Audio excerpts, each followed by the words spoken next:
नाशिकच्या पंचवटीत jogging track असलेल्या Shrikrishna garden समोर साकारलाय 7 मजली देवीदास हाईट प्रकल्प। मग येताय ना आजच आपला फ्लॅट बुक करायला देवीदास हाईट्स मध्ये। आमचा मोबाईल क्रमांक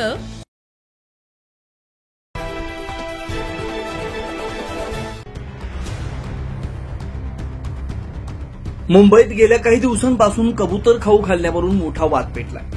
मुंबई उच्च न्यायालयानं सार्वजनिक ठिकाणी कबुतरांना अन्न देण्यावर बंदी आणली, तर जैन समाजानं धार्मिक भावनांचा प्रश्न मांडत आंदोलन छेडलं।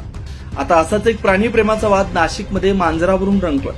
मुंबईतील कबूतरखाना परंपरा वर्षानुवर्ष सुरू असलेली, मात्र आरोग्य विभागाच्या अहवालानुसार कबुतरांच्या विष्ठेमुळे होणारे आजार, विशेषतः हिस्टोप्लाझ्मोसिस आणि श्वसन संबंधी त्रास हा मोठा धोका असल्याचं स्पष्ट झालंय। 31 जुलै रोजी मुंबई उच्च न्यायालयानं कबुतरांना सार्वजनिक ठिकाणी अन्न देणं थांबवण्याचा आदेश दिला। बीएमसीनं तब्बल 51 कबूतरखाने सील केले, 142 जणांना दंड ठोठावला। मात्र दादरमध्ये जैन समाजानं आंदोलन छेडलं, तिरपाल काढून कबुतरांना अन्न देण्याचा प्रयत्न झाला। पोलिसांची झटापटी झाली। त्यानंतर मुख्यमंत्री फडणवीस यांनी नियंत्रित फीडिंग झोन तयार करण्याचा प्रस्ताव दिला। मुंबईत कबुतरांवरून पेटलेला वाद, तर नाशिकमध्ये मांजरीची वाढती संख्या हा चर्चेचा विषय ठरतोय। नाशिक शहरात मांजर पाळण्याचं प्रमाण दिवसेंदिवस वाढतंय। पाळीव मांजरीबरोबरच मोकाट आणि भटक्या मांजरीची संख्याही झपाट्याने वाढली आहे। काही ठिकाणी एकेका फ्लॅटमध्ये 10 ते 12 पिल्लं पाळले।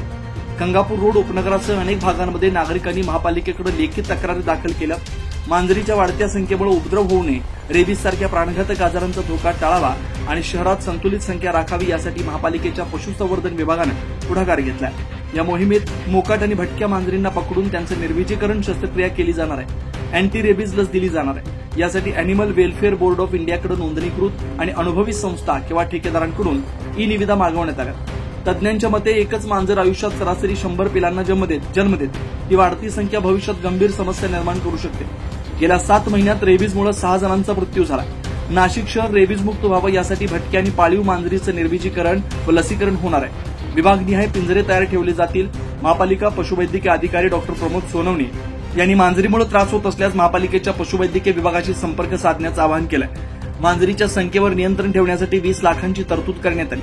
लवकरच प्रत्यक्ष मोहीम सुरू होणार आहे। मात्र कुत्र्यांच्या पालनासाठी जशी परवानगी आणि नियमावली आहे तशी मांजरीसाठी कोणतीही नियमावली नसल्यानं महापालिकेला कारवाईत अडचणी येत आहेत। त्यामुळे मुंबईत कबुतरांचा उपद्रव, तर नाशिकमध्ये मांजरीच्या गळ्यात कारवाईची घंटा कोण बांधणार, आता असा प्रश्न नागरिकांकडून उपस्थित होतोय। मांजरीच्या वाढत्या संख्येमुळे निर्माण होणारा उपद्रव आणि आरोग्य धोका टाळण्यासाठी महापालिकेची मोहीम यशस्वी ठरणार का, हे पाहणं महत्त्वाचं ठरणार आहे। 9 न्यूज महाराष्ट्रासाठी स्वीटी गायकवाड, नाशिक।